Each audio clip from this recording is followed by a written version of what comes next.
함께 보실 하나님 말씀은 구약성경 창세기 1장 1절입니다. 오늘 성경 개관 창세기 하는 날인데 창세기의 주제라고도 할 수 있는 우리 1장 1절 말씀을 읽고 성경 개관하도록 하겠습니다. 구약성경 창세기 1장 1절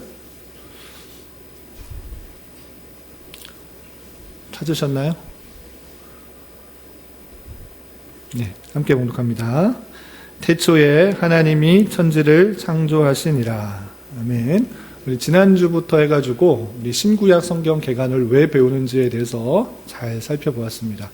그냥 하나하나 스토리, 성경의 한 부분의 내용들을 이해하는 것도 중요하지만 전체를 보고 또 그 안에 있는 내용들을 함께 볼 줄 알아야지 성경을 더욱더 잘 이해할 수 있다. 이렇게 교훈받았던 것입니다. 그런 입장 가운데 오늘 창세기의 내용을 살펴볼 텐데 우리 창세기 한 번도 안 읽어보신 분 있어요?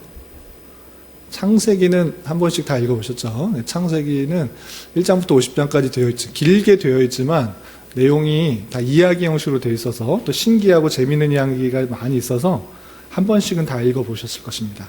대략적인 스토리는 아는데 스토리만 아는 경우가 있습니다. 그래서 이 창세기를 통해서 우리가 무엇을 깨달아야 되는가, 그 개관을 먼저 살펴보고 또 그 창세기의 내용을 읽어갈 때 훨씬 더 풍성하게 하고자 하는 창세기가 기록된 이유를 더욱더 분명히 알 수 있는 것입니다. 오늘 그런 입장에서 개관을 좀 살펴보도록 하겠습니다. 교환의 내용을 좀 살펴보시기 바랍니다. 창세기 개관. 창세기라는 명칭이 어떻게 붙여졌는가? 별로 생각 안 해봤잖아요. 그런데 그 내용이 이렇게 되는 것입니다. 히브리 사람들이 이 창세기를 읽을 때는 어떻게 읽을까요? 베레시트 이렇게 읽습니다. 베레시트가 무슨 뜻이냐면 이것이 베레시트는 태초에라는 뜻으로 히브리 성경에 처음 나오는 단어예요. 그래서 성경에 나와 있는 그 맨 첫 글자를 히브리 사람들은 그것을 성경 제목으로 잡습니다. 그래서 창세기도 태초에라는 브레스트라는 그 제목으로 불려진 것입니다.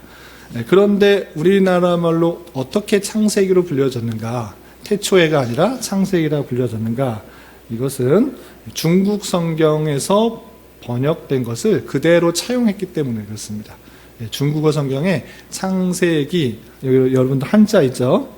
창세기, 이것을 그대로 그냥 음역을 따라서 붙여서 창세기라는 것입니다. 그럼 영어는 어떻게 부를까요? 이 창세기를?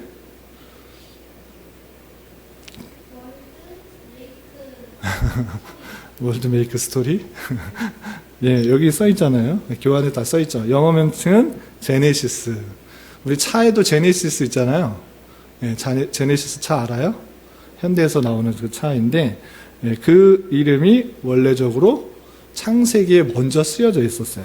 그래서 이 창세기, 기원이라는 뜻의 제네시스가 영어 명칭입니다. 그럼 제네시스는 언제 나왔는가라고 할 때 원래 이 구약 성경이 히브리어였다가 헬라어로 바뀌는 70역에서 창세기 2장 4절에 게네세오스라는 그 말을 다시 영어로 번역하는 가운데서 제네시스라고 됐던 것입니다.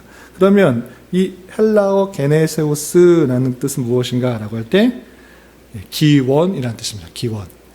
제네시스가 기원이라는 뜻입니다. 그리고 주후 5세기 중엽의 알렉산드리아 사본에서는 제네시스 코스모스에서 기원, 우주의 기원이라는 책으로 불려졌다가 이제 번역되다가 중국어로 번역될 때 창세기라는 제목이 붙여서 우리는 창세기라는 이름으로 불리게 되었다. 이렇게 생각하시면 됩니다. 모든 나라에서 다 창세기라는 것이 아니라 다르게 불려진다. 이렇게 생각하시면 됩니다. 특별히 히브리 사람들은 베레시트 이렇게 발음한다, 불린다 이렇게 생각하시면 됩니다. 자, 그러면 기록은 누가 했을까요? 모세, 모세의 오경 중에 하나니까 모세인 것입니다. 근데 창세기를 쭉 읽어보면 당연히 모세가 등장할까요? 안 등장할까요? 등장해요? 창세기는 모세 한참 이전에 있었던 일들을 기록한 거기 때문에 모세라는 이름이 등장하지 않습니다. 그렇다면 어떻게 모세인 줄 압니까? 라고 할 때 구약 성경 여러 곳에서 모세가 이 모세오경 함께 묶여있는 5권의 책, 그것이 계속적으로 전해놨기 때문에 이것을 기록했다라는 표현이 여러 군데 나오는 것을 볼 수 있습니다. 대표적인 예로 출애굽기 17장 14절, 출애굽기 17장 14절, 여러분들 교환 옆에 있잖아요. 교환 옆에 메모란에 조금 있는데 그거 보고 같이 한번 읽어보겠습니다. 출애굽기 17장 14절 함께 봉독합니다. 시작. 여호와께서 모세에게 이르시되 이것을 책에 기록하여 기념하게 하고 여호수아의 귀에 외어 들리라. 내가 아말렉을 없이하여 천하에서 기억도 못하게 하리라. 출애굽기 17장 14절에 모세에게 이것을 기록하라 라는 그런 표현이 등장하고 있습니다. 그래서 이게 곧 쓰여져 있는 그런 출애굽기 내용일 뿐만 아니라 함께 묶여서 전해 내려온 창세기도 포함될 것이다. 이렇게 표현하고 있는 것입니다. 또한 출애굽기 24장 4절에도 이런 표현이 있습니다. 출애굽기 24장 4절 함께 봉독합니다. 시작. 모세가 여호와의 모든 말씀을 기록하고 이른 아침에 일어나 산 아래 제단을 쌓고 이스라엘 12지파대로 12기둥을 세우고, 여기서도 모세가 모든 말씀을 기록하였다. 하나님께 받은 모든 말씀을 기록하였다. 이렇게 표현하고 있습니다. 물론 이 자체에서는 문맥상으로서 하나님의 말씀을 받은 10계명의 내용일진데 그것뿐만 아니라 함께 묶여있는 그 창세기도 같은 내용이다. 이렇게 하는 것입니다.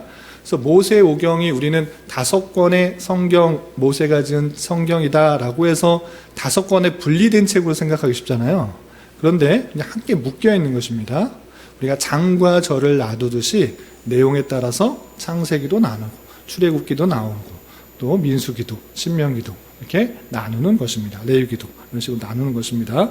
그렇기 때문에 당연히 모세가 기록됐다, 모세가 썼다 이런 표현들이 계속 나오기 때문에 우리가 받아들인 것입니다. 또 어떤 표현이 있는가? 이제 모세오경 밖에도 구약 성경에 모세가 기록됐다라는 표현이 많이 있습니다. 대표적인 구절, 우리 여호수아 11장 15절 말씀. 여호수아 11장 15절 찾으셨죠? 같이 한번 읽어보겠습니다. 시작. 여호와께서 그의 종 모세에게 명령하신 것을 모세는 여호수아에게 명령하였고 여호수아는 그대로 행하여 여호와께서 모세에게 명하신 모든 것을 하나도 행하지 아니한 것이 없었더라. 하나님께서 모세에게 다 명령했고 다 알려주었다. 그것을 모세가 여호수아에게 다 알려주었다. 이렇게 됐기 때문에 그 계시의 말씀이 모세가 받았다라는 것을 짐작할 수 있는 것입니다. 또 구체적으로도 이런 표현이 있습니다. 열왕기상 2장 3절. 그 밑에 있죠. 열왕기상 2장 3절. 같이 한번 읽어보겠습니다. 시작. 내 하나님 여호와의 명령을 지켜 그 길로 행하여 그 법률과 계명과 율례와 증거를 모세의 율법에 기록된 대로 지키라. 그리하면 내가 무엇을 하든지 어디로 가든지 형통할지라. 모세 시대를 한참 뒤어서 왕들이 통치하는 그 시기에서도 그 하나님께서 주신 율법을 누가 썼다고 표현하고 있습니까? 모세의 율법, 모세가 받은 율법, 모세가 기록한 율법, 이렇게 모세가 받은 그 성경의 모세오경의 그 책은 모세가 기록했다라고 받아들인 것입니다. 그래서 이 창세기는 함께 묶여있는 하나의 책이었기 때문에 자연적으로 모세가 기록했을 것이다 이렇게 받아들인 것입니다. 그리고 그 성경의 내용을 잘 읽어봐도 이스라엘 역사를 기록하는데 또 창세기 역사를 기록하는데 모세보다 더 훌륭한 학식들을 갖고 있는 사람들이 나타나고 있지는 않은 것을 볼 수 있습니다. 그래서 모세라고 다 받아들이고 있고요. 그렇다면 모세가 어떻게 수천 년 전의 일들을 다 기억하고 쓸 수 있었을까요? 네? 말로 전해져서. 맞췄어요. 여기 계시의 전달이 그냥 전혀 창조가 된 그 사실도 잘 모르고 또 아브라함, 이삭, 야곱 전혀 모르는 사람이었는데 갑자기 하나님께서 계시를 주셔서 그 모든 사실을 그냥 막 적은 것이 아니라, 기록한 것이 아니라 그 아담으로부터 하나님에 대한 그 지식을 깨닫고 그의 아들을 통해서 이어지고 그의 아들을 통해서 계속적으로 하나님에 대한 지식들이 계속 쌓인 것입니다. 특별히 아브라함이 받은 그 말씀을 너를 복되하게 하고 창대케 할 것이라는 그 약속을 그냥 자기만 알고 잊어버렸을까요? 그렇지 않고 성경에 봐도 그 아들 이삭에게도 또 이삭의 아들 야곱에게도 계속 하나님의 말씀이 전해지고 있는 것을 볼 수 있습니다. 이렇게 하나님의 계시가 계속적으로 택하신 백성들을 통해 그 약속이 전해지는 것을 통해서 모세까지 이어지게 되었고, 또 모세는 그 모든 것들을 종합할 뿐만 아니라 특별히 시내산과 자기가 경험한 그 모든 것들을 함께 기록하게 된 것을 알 수 있습니다.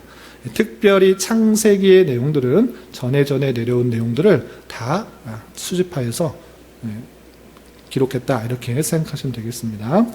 자, 그럼 기록연대는 당연히 언제쯤일 것 같아요? 네? 500년 정도? 2300년 전? 2800년 전? 그냥 생각나는 대로 말하는 거예요? 아브라함 때가 BC 2133년이고 모세 때가 BC 1500년경, 정확하게는 출애굽할 때가 BC 1446년이고 죽을 때가 1406년 정도 됐기 때문에 그 출애굽하고 나서 광야길을 걸으면서 시간이 될 때 다 기록했을 것으로 추측하는 것입니다. 정확하게 언제 썼다라는 그런 표현이 정확하게 드러나고 있지 않아서 알 수 없으나, 이렇게 모세가 출애굽하고 나서 광야를 돌 때 창세기도, 출애굽기도, 레위기도, 민수기도, 신명기도 함께 이렇게 기록했을 것이다, 이렇게 함께 생각하는 것입니다. 아시겠죠? 그리고 2번 보시면 내용과 목적 있습니다. 자, 창세기 어떤 내용이 있는지 대략적은 아시죠? 창조의 이야기, 또 아브라함의 이야기, 노아의 홍수 이야기 등등 이야기 나오는데, 이것을 정리하면 이렇습니다. 창세기는 우주의 시작, 이 천지가 어떻게 시작되었는지 알려줄 뿐만 아니라 사람이 어떻게 시작되었는지도 알려주고, 또 죄가 언제부터 시작되었는지도 알려주고, 또 구원의 약속의 시작은 언제부터 되는지, 또 이스라엘 역사가 어떻게 시작되는지 모든 것의 시작을 다루고 있는 것입니다.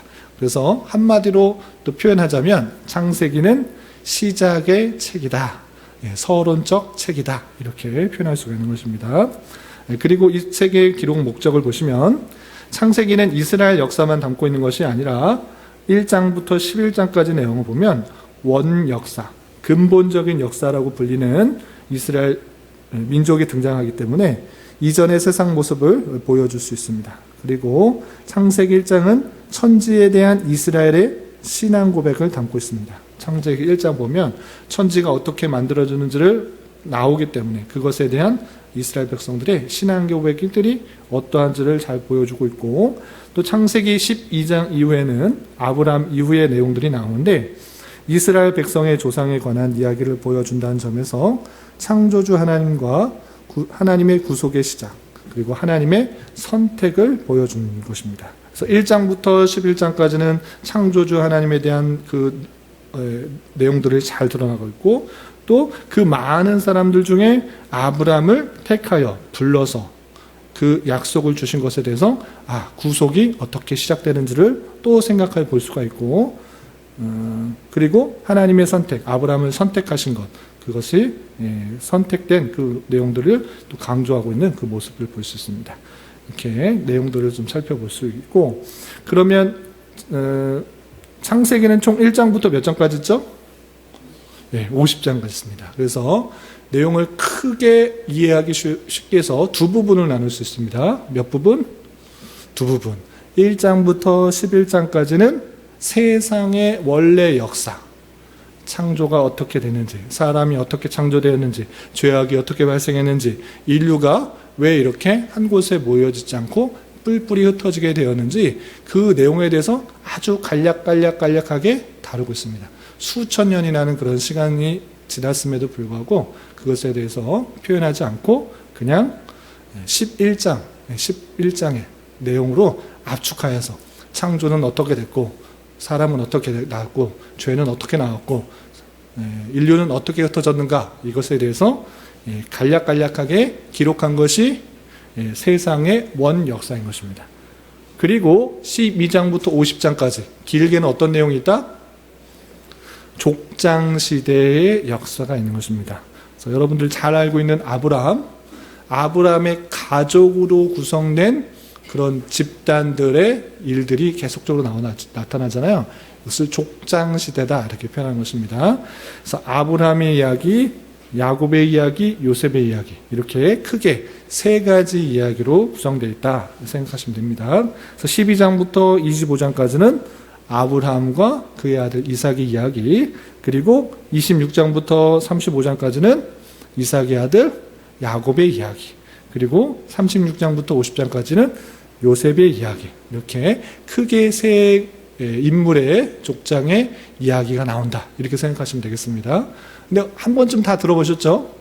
아브라함이 어떤 삶을 살았고, 또 하나님의 요구에 따라 어떤 반응을 했고, 또 그의 아들 이삭은 어떻게 받침을 받았고, 또 야곱은 몇 명의 아들 중에 어떻게 태어나서 어떤 일이 있었는지, 그리고 야곱의 아들 중에 요셉이 또 어떻게 되는지, 이런 이야기들을 다 들어보셨죠? 그래서 이 이야기가 있다는 것을 염두에 두는데, 정말 중요한 것은 각자 인물에 대한 재밌는 이야기, 신기한 이야기, 에피소드 같은 이야기, 이것이 아니라 핵심적인 것을 아는 것이 중요합니다. 그래서 핵심적인 주제, 그것이 무엇인가를 잘 알아야 됩니다. 그냥 재미있는 이야기, 신기한 이야기를 나열하는 것이 아니라 그냥 옛날에 우리 그런 전래 동화와 같이 또는 단군 신화와 같이 재밌는 이야기를 들려주고자 하는 것이 아니라 하나님께서 그것을 통해서 알려주고자 하는 것인데, 그것이 무엇인지를 알고 읽는 것이 중요합니다. 그것이 핵심 주제인데, 내용을 보겠습니다. 하나님께서는 창조하신 이 세상을 창조하시고 그냥 내버려 두신 것이 아니라 여전히 주권을 가지고 통치하고 계시는 것입니다. 하나님께서는 타락한 세상을 구원하시기 위해, 아담 첫사람부터 타락했습니다. 첫사람부터 타락한 세상을 가만히 놔두고 어떻게 되나 보자 이렇게 하신 것이 아니라, 그 타락한 세상을 구원하시기 위해 주권적으로 구원의 언약을 주셨습니까? 안 주셨습니까? 아담에게 또 하와에게, 그 뱀에게 저주하는 그 내용을 통하여서 거기에 복음이 들어있는 것을 볼 수 있습니다. 정령 죽으리라, 반드시 죽을 것이다, 타락했는데, 죄 지었는데 반드시 죽은 것으로 그냥 끝내버리고, 인류가 끝나버리는 것이 아니라 그 가운데 하나님께서 주권적으로 무엇을 약속하셨다? 구원을 약속하고 계시다. 이것을 발견하는 것이 가장 중요합니다.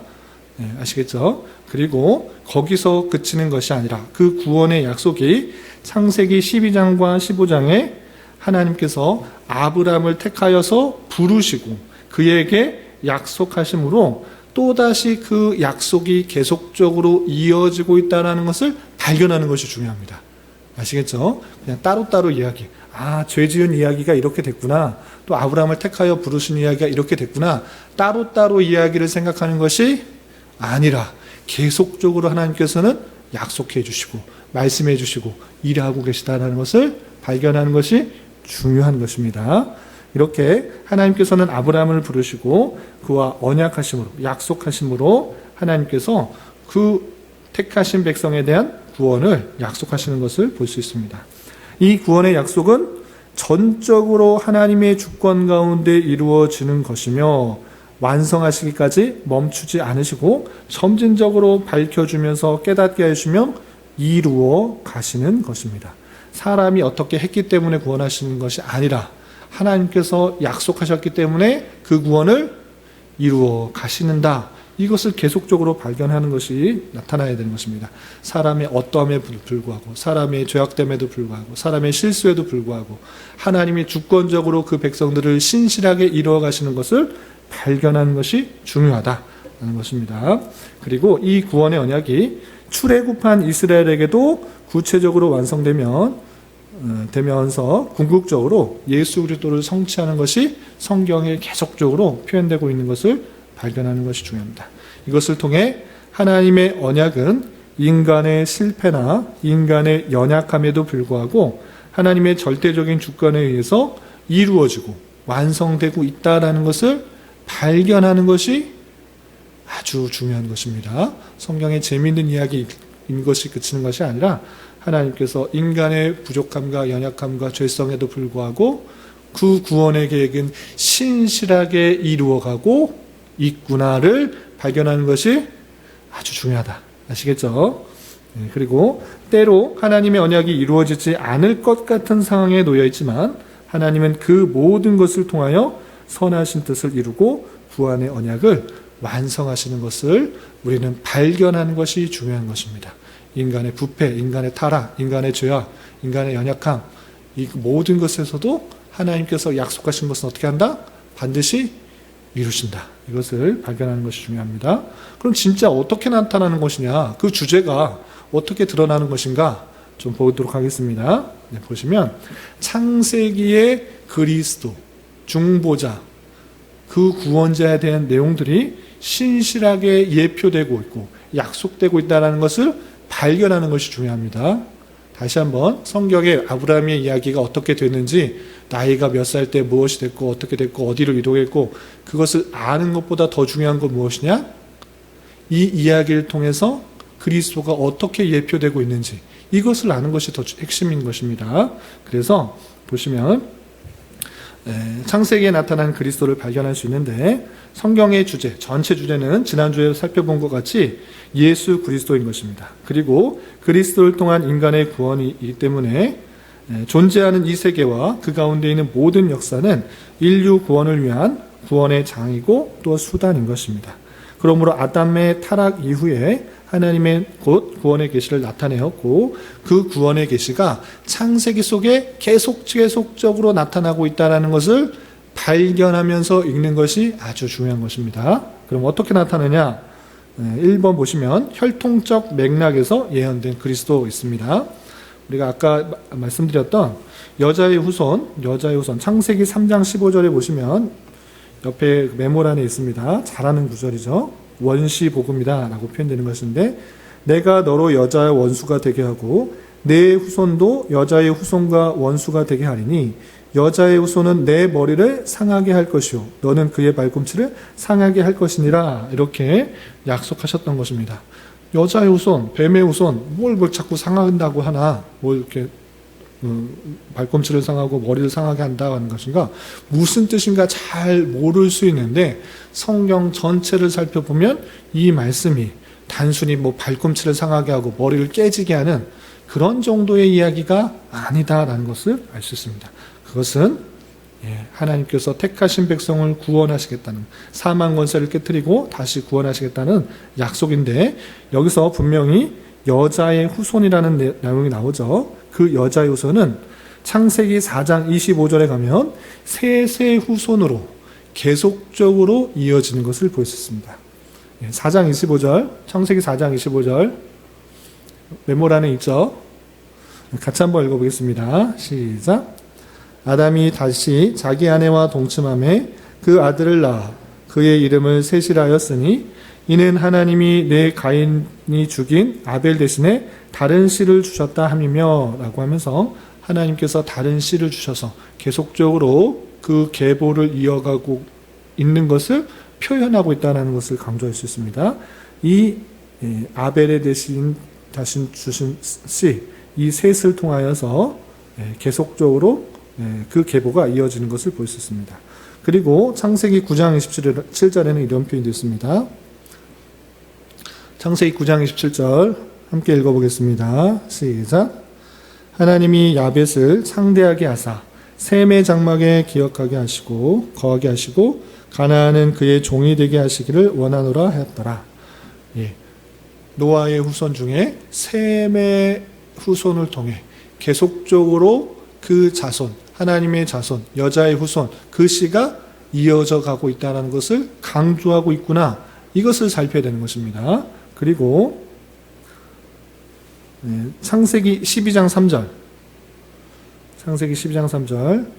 같이 한번 읽어보겠습니다. 시작. 너를 축복하는 자에게는 내가 복을 내리고 너를 저주하는 자에게는 내가 저주하리니 땅의 모든 족속이 너로 말미암아 복을 얻을 것이라 하신지라. 예. 아브라함을 택하여서 이런 약속을 한 것입니다.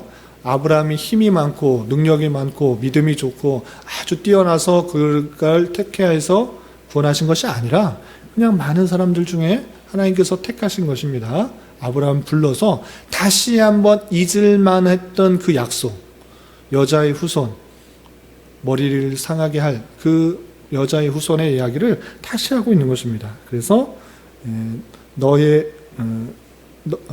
너를 축복하는 자에게는 복을 내리고 너를 저주하는 자에게는 내가 저주하리니 땅의 모든 족속이 너로 말미암아 복을 얻을 것이라 라고 약속하실 뿐만 아니라 그의 자손을 통해서 그의 후손을 통해서 아주 많은 백성들이 늘어날 것이고 또 악의 머리를 칠 것을 계속적으로 예언하고 있는 그 창세기 이야기를 살펴볼 수 있는 것입니다.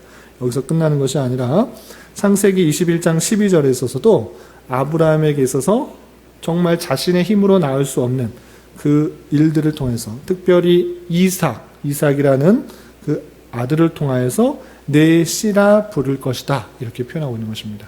하나님께서 약속하신 그 씨가 이삭에게 날 것이라는 것들도 알려주고 있고 또 창세기 25장 23절 보시면 이삭의 아들 중에 야곱과 에서가 있는데 특별히 야곱을 통하여서 계속적으로 그 씨가 이어질 것들을 알려주고 있고 또 창세기 49장 10절에 보면 이 야곱의 12명의 아들 중에 장자도 아니고 가장 사랑했던 요셉도 아니고 유다를 통하여서 왕이 나올 것을 예언하고 있는 것을 볼 수 있습니다. 이렇게 하나님께서 약속하셨던 그 내용들이 신실하게 이어져 가고 있는 그 중보자 그리고 그 구원자, 그 메시아, 예수 그리스도에 대한 예언들이 잘 이어지고 있다라는 것을 놓쳐서는 안 되는 것입니다. 그것이 성경에서 특별히 창세기에서 강조하고 있는 주제인 것입니다. 아시겠죠? 아브라함의 재미있는 이야기, 극적인 이야기, 아들을 낳았던 이야기, 이것에 궁극적으로 보여주는 것은 예수 그리스도를 약속하셨는데 그 약속이 어떻게 이어지는지를 강조하고 있는 표현이다. 이렇게 이해하시면 되겠습니다. 또 2번 보시면 혈육을 통해서 뿐만 아니라 사건들을 통하여서도 예수 그리스도를 예표하고 있는 것입니다. 어떤 내용들이 있는가? 2번 보시면 좀 색깔 있는 부분만 보겠습니다. 아벨의 연납된 제물인 어린 양, 가인과 아벨이 제사 드렸는데 왜 어린 양을 드렸던 것을 왜 받으셨을까?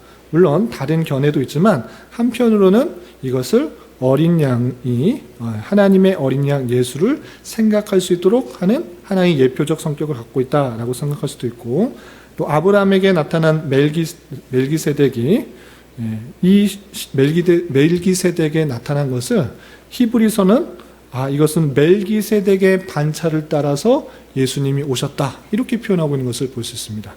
그리고 여러분들 잘 알고 있는 아브라함이 독자 이삭을 바칠 때 있잖아요.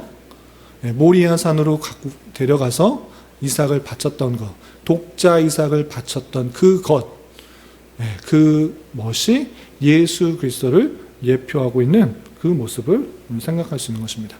그리고 여러분들도 잘 아시다시피 모리아 산이 아리우나 타작 마당과 같은 지역이고 그곳에 무엇이 세워졌습니까? 성전. 그냥 우연히 있는 것이 아니라 하나님께서 그 예수 그리스도의 희생과 십자가의 죽음과 그리스도를 예표하는 성격들로 계속적으로 보여주고 있다는 것을 우리는 잘 살펴볼 수 있어야 되는 것입니다. 단순히 재미있는 이야기가 아니라 상징적으로 지금 어떤 것을 가리키고 있는가 이것을 봐야 된다는 것입니다.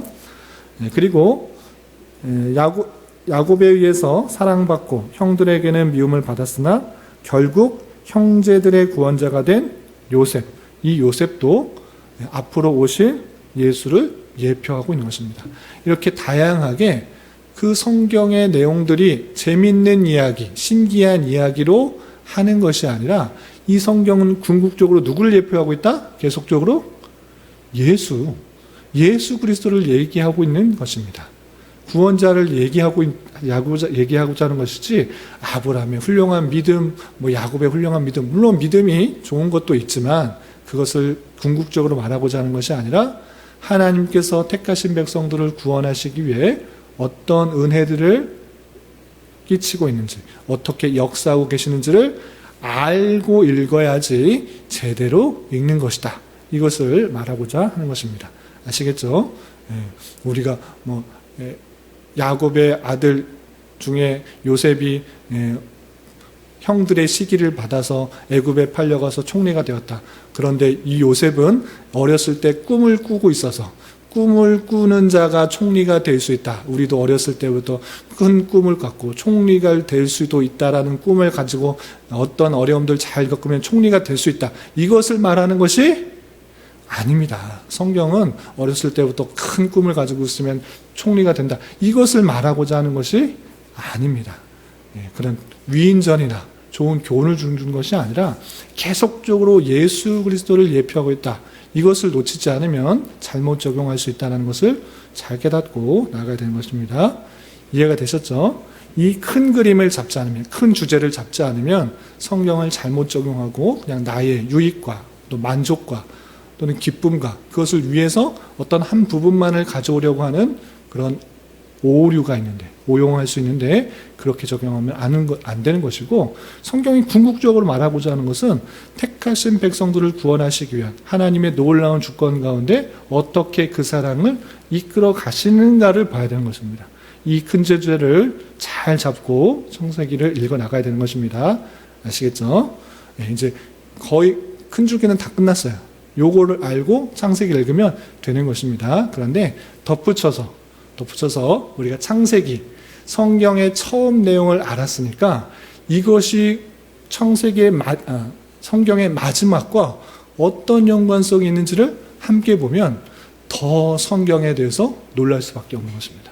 왜 그런가? 우리 성경에 가장 먼저 나온 책은 무슨 책? 창세기. 가장 마지막에 있는 책은 무슨 책? 요한계시록.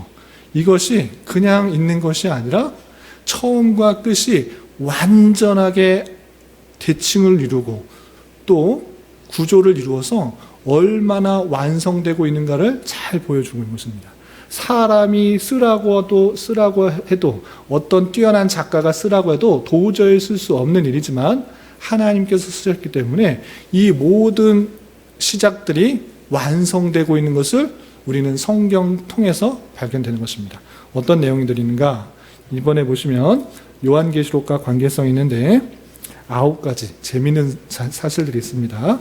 어떤 내용들이 있는지 보도록 하겠습니다. 창세기는 성경의 첫 책이고 요한계시록은 성경의 마지막 책이라고 할 수 있습니다. 그렇다면 창세기는 시작의 책이고 요한계시록은 완성의 책이라고 할 수 있습니다. 왜 그렇게 말할 수 있는지 다음과 같은 이유 때문에 그렇습니다. 첫 번째, 창세기를 잘 보면 1장에 어떤 내용이 나오죠? 천지를 창조한 내용이 나옵니다. 그리고 요한계시록을 우리가 예전에 살펴봤죠? 어떤 내용이 나오죠?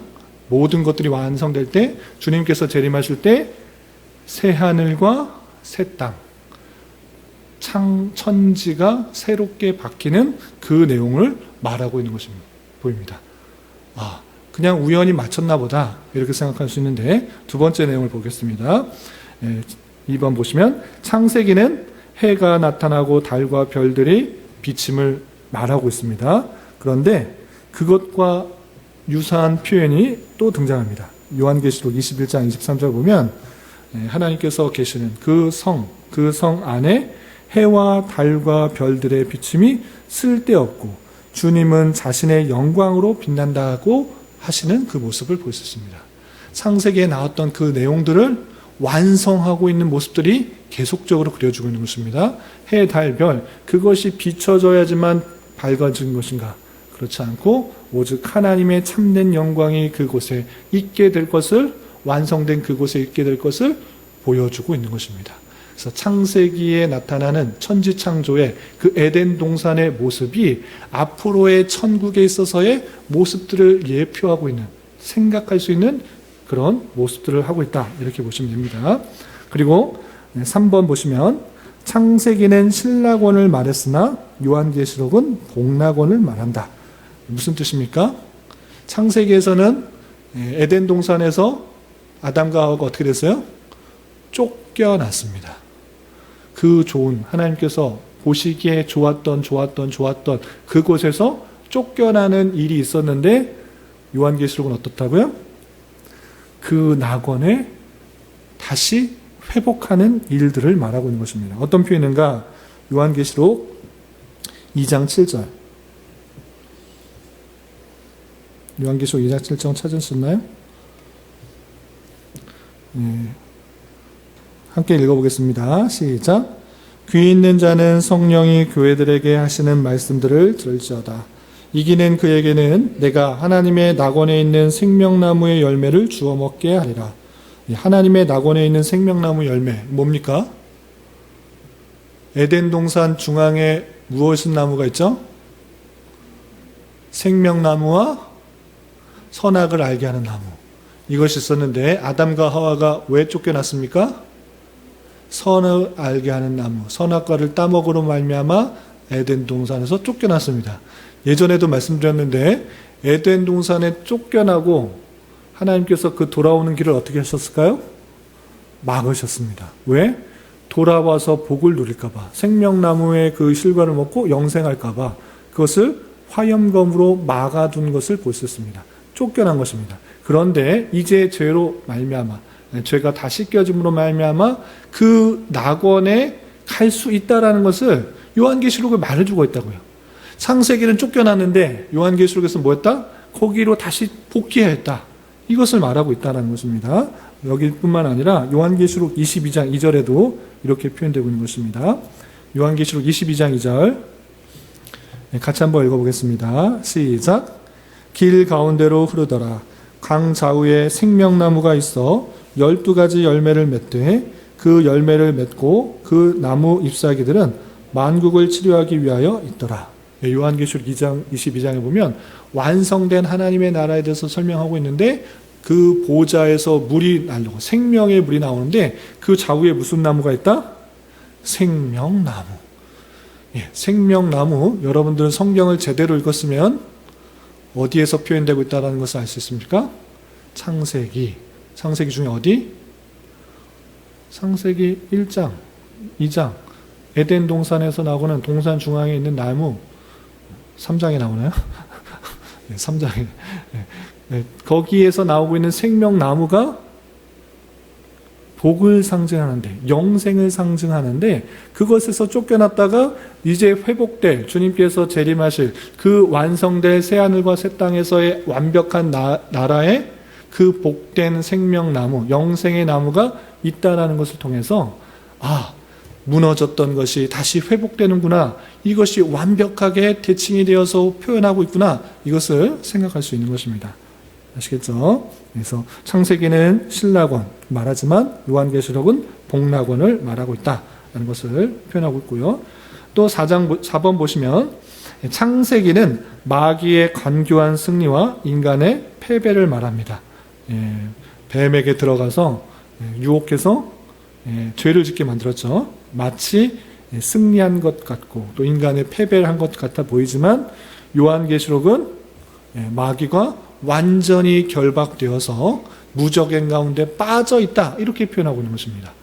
그래서 그 마귀의 승리가 완전한 패배로 나타나고 있는 것이 요한계시록이다, 이렇게 할 수 있는 것입니다.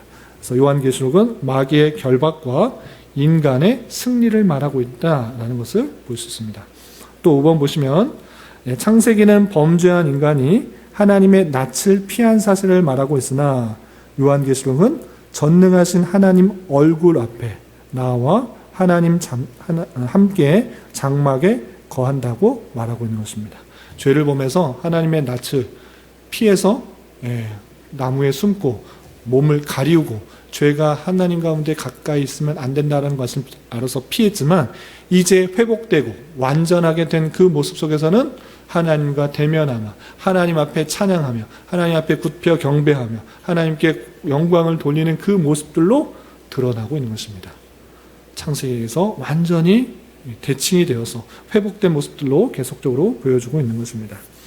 또한 6번을 보시면 창세기는 제가 아까 말씀드렸던 생명나무로 가는 길이 열려 있었나요? 막혀 있었나요?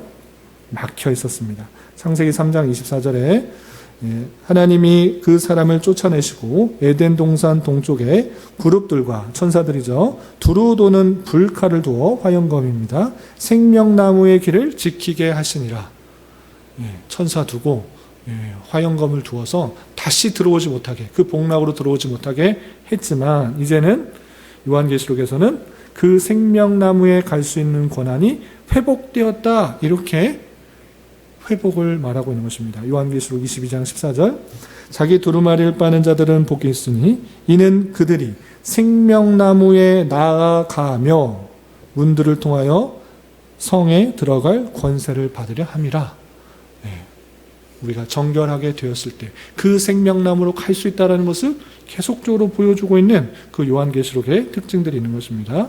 이렇게 첫 책과 마지막 책 따로 떨어져서 그냥 읽을 것이 아니라 대조해서, 대칭해서 살펴보면 그 무너졌던 모든 것들이 회복되어서 하나님과의 그 영원한 복락 속에서 친밀한 교제를 나아갈 수 있는 것을 성경에서 분명히 밝히고 있다는 것을 알 수 있습니다. 그리고 8번 보시면 창세기는 죄의 시작과 사망의 비극을 말했으나 요한계시록에서는 무엇을 말하고 있다? 구원의 희락, 아픔과 고통이 없는 그 곳, 하나님과 같이 있는 그 영원한 기쁨과 영원한 생명과 영원한 영광이 함께 있는 것을 말하고 있는 것이 요한계시록이다 알 수 있는 것입니다. 그리고 창세기는 마지막으로 이 세상의 천지, 처음 하늘과 처음 땅을 말했으나 요한계시록은 새 하늘과 새 땅을 말하면서 그 모든 것들이 완전히 하나님께서 이루실 그 완전한 세상의 예표적인 성격으로 그 처음이 나타났지만 이제 진짜로서의 새 하늘과 새 땅, 주님과 영원히 거할 곳에 새 하늘과 새 땅을 말하고 있는 것입니다. 그런데 이 책을 사람이 썼다고 하면, 사람이 1400년 또는 수천 년 전의 일들을 막 고안해가지고 기록했다가 수천 년이 지나서 또 다른 사람이 이것은 이렇게 됐다, 이건 이렇게 됐다, 이렇게 할 수 있을까요? 없을까요? 없는 것입니다. 두 책도 맞히기가 쉽지 않은데 성경의 66권의 그 내용들을 보면 하나님께서 하신 그 모든 약속들이 모든 사람의 고백과 그 태생과 출생과 그 일들을 통해서 계속적으로 말씀하고 계시는 하나님의 놀라운 역사를 바라볼 수 있는 것이 우리가 되어야 되는 것입니다. 단순히 그냥 구약에 어떤 왕들이 나타났고 어떤 족장들이 나타났고 신기한 일들이 있었고 신비한 일들이 있었고 병이 나는 일들, 문둥병이 생기는 일들, 그런 것을 단순히 재밌는 이야기, 동화책에서 나오는 이야기, 설화 속에 있는 이야기, 전설 속에 나오는 이야기, 재밌는 이야기, 내가 복받는 이야기, 그런 이야기를 성경에서 끌어들이는 것이 아니라 성경에서 말하고 있는 주제는 분명하고도 확실한데 그것을 잡지 않고 읽으면 내가 복받는 비결, 내가 장수하는 비결, 내가 부하게 되는 비결, 이런 이야기를 자꾸 끌어들일 수가 있다는 것입니다. 물론 그런 얘기가 전혀 없는 이야기는 아니지만 성경의 주제는 분명하고 또 확고한 것입니다. 하나님께서 이 세상을 만드시고 또 인간의 부패와 타락 속에서 죄악 가운데 있지만 하나님의 주권 가운데 그 택하신 백성을 확실히 이끌어 나가신다. 전혀 그 인원이 한 명도 빠짐없이 굳건히 붙들어서 구원으로 인도하실 것이다. 내가 너희를 택하였고 내가 너희를 얼마나 사랑하는지 좀 깨달아라, 좀 알아라. 이런 사실들이 있는지 하나님이 없다고 부인할 수 있느냐? 이런 일들이 사람이 계획해서 쓸 수 있느냐? 이런 일들이 어떤 책이 지금 수천 년 전의 책이 오늘날의 수만 명들이 집에 한두 권씩 모든 사람들에게 들려서 거의 모든 나라의 언어로 번역되어서 읽혀지고 있느냐? 이것이 가능한 일이냐? 이것보다 더 큰 기적이 있느냐? 이것을 보면서도 하나님이 없다라고 말할 수 있는 그런 사람들은 정말 큰 믿음이 있거나 정말 하나님의 은혜를 받지 못한 그런 사람이 아닌가 이렇게 생각할 수 있는 것입니다. 성경의 수많은 내용들을 보면서 정말 악의가 딱 맞고 구절이 딱 맞고 이루어지는 것들을 바라보면서 하나님의 놀라운 사랑들을 바라볼 수 있어야 될 것입니다. 아시겠죠?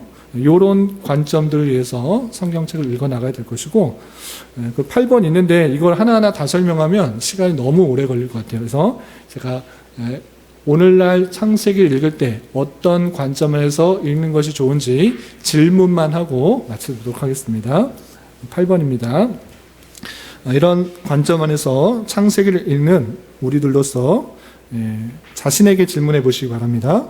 세계와 만물이 하나님의 창조하에 기인한다는 것을 확실히 믿고 있는가? 다시 세계와 만물이 하나님께서 창조하셨다라고 굳게 믿고 있는가?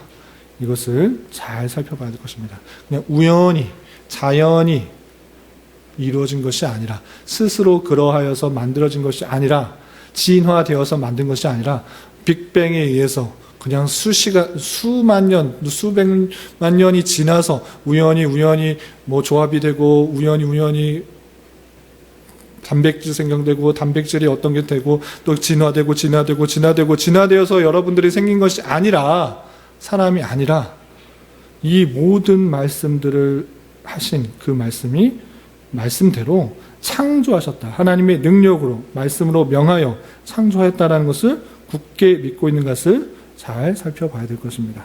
그리고 내 자신도 하나님의 피조물인가를 잘 살펴봐야 될 것입니다. 우연히 생긴 존재가 아니다. 이것을 잘 깨달아야 하는 것입니다. 하나님의 섭리가 있고 하나님의 계획이 있고 우연히 생긴 존재가 아니라 하나님께서 나를 창조하셨다. 그리고 나를 택하셨다는 것을 잘 살펴야 될 것입니다. 그리고 세 번째, 사람의 범죄와 타락이 어디서부터 나왔는지 우리는 그 기원을 잘 깨달아야 될 것입니다. 하나님께서 악하게 만드신 것이 아니라 하나님께서 보시기에 선하게 만드셨으나 사탄의 유혹에 빠져들어서 죄악을 범하게 되었고 죄로 말미암아 하나님의 관계가 끊어졌다는 것은 무엇입니까? 좋은 것을 받지 못해서 좋은 영향들을 받지 못해서 자신의 죄악된 본성대로 행하기 때문에 죄악으로 나타나고 있다는 것을 우리는 말씀 통해 잘 깨달아야 할 것입니다.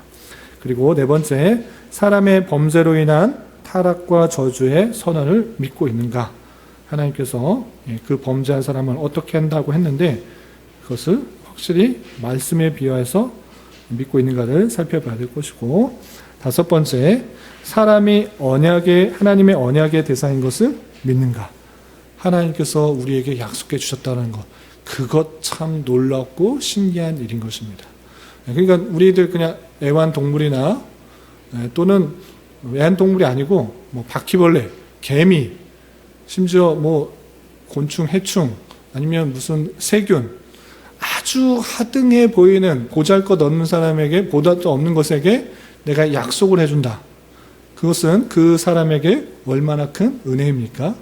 그렇죠? 그런 것 같이 하나님께서 이 모든 것들을 창조하시는 그런 능력의 하나님이신데 나를 택하여 주시고 또 인격적인 존재로 만드시고 또 약속을 하고 있다라는 것, 하나님께서 분명히 약속하고 계시잖아요. 그 말씀을 통해서 그것을 받아들인다는 것, 그것이 참으로 은혜이다라는 것을 알 수 있어야 될 것입니다. 그리고 창세기를 통해서 행위 언약과 은혜 언약에 대해서 나옵니다. 행위 언약은 사람의 실행 여부에 따라서, 그러니까 아담과 하와에게 했던 그 약속이 말하는 것인데 그것을 했느냐 안 했느냐에 따라서 영생과 영원히 죽음이 결정되도록 하는 그런 언약인데, 이제 우리는 은혜 언약 가운데 있는 것입니다. 아담과 하와가 그 행위 언약을 지키지 못함으로 말미암아 우리는 하나님께서 주신 그 은혜로운 언약, 사람의 실행의 여부와 관계없이 오직 하나님을 믿는 것으로 구원받게 되는 그 은혜 언약 가운데 있다라는 사실을 잘 깨달아야 될 것입니다. 그리고 창세기에는 홍수 심판이 나오는데 홍수 심판에 대한 역사성과 그 근거에 근거한 종말의 심판을 예고를 믿는가를 살펴봐야 할 것입니다. 홍수 심판, 우리가 홍수, 노아의 홍수와 전과 후를 잘 비교했죠.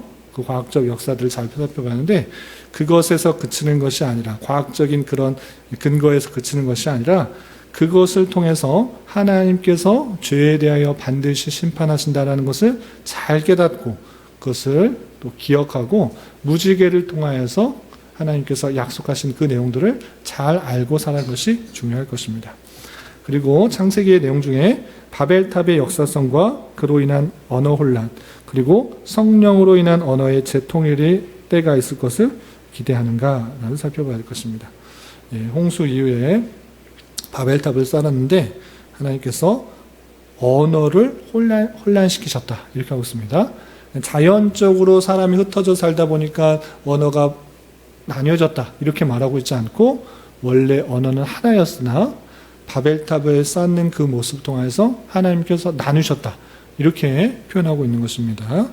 그리고 나중에는 성령으로 인해서 언어가 다 통일될 것이다 라는 그 내용들을 잘 살펴봐야 될 것입니다.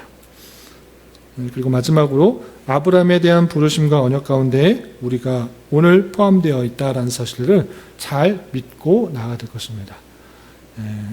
아브라함도 택함을 받아 하나님의 은혜를 입은 것이고, 우리 또한 우리의 힘과 노력과 선행과 의에 따라서 부름받는 것이 아니고 오직 하나님의 은혜 가운데 다 알 수 없는 방식으로 은혜를 입어 이 믿음 가운데 이 자리에까지 있게 된 것입니다. 억지로 끌려 나온 것이 아니라 이 또한 하나님의 은혜다. 정말 하나님께서 은혜 주시지 않으면 이 자리에 없을 것이고 또 이런 말씀도 듣지 못했을 것이다. 이런 사실들을 잘 깨달아 정말 하나님의 놀라운 은혜가 나에게도 있구나 라는 사실들을 잘 깨달아 감사해야 될 것입니다. 아브라함의 후손으로서 믿음으로 말미암아 의롭게 된 것에 참으로 자부심을 갖고 정체성을 가지고 그 택하신 백성을 끝까지 지키시는 하나님의 놀라운 섭리에 따라 감사 찬송하며 사는 삶을 살아야 될 것입니다. 여기까지 대략적으로 알아야 될, 창세기를 읽으면서 알아야 될 내용들을 살펴봤는데 혹시 질문 있으신가요? 창세기가 재미있는 이야기가 많아서, 이야기거리가 많아서 쉽게 읽어나가는데 다시 한번 말씀드리면 그냥 스토리, 재미있는 이야기로 읽어나가서는 되지 않는 책입니다. 그 가운데서 하나님께서 약속하신 구원의 약속들이 어떻게 신실하게 이끌어져 가고 있는가를 잘 살피면서 읽어야지 그 주제를 잘 살필 수 있는 것이고, 그 내용들이 계속해서 구약 성경 가운데 또 신약 성경 가운데 아주 잘 드러나고 있다는 사실을 잘 발견할 수 있어야 될 것입니다. 나중에 성경책을 읽으면서 이런 것들 잘 깨달을 수 있기 바랍니다. 기도하고 마치겠습니다.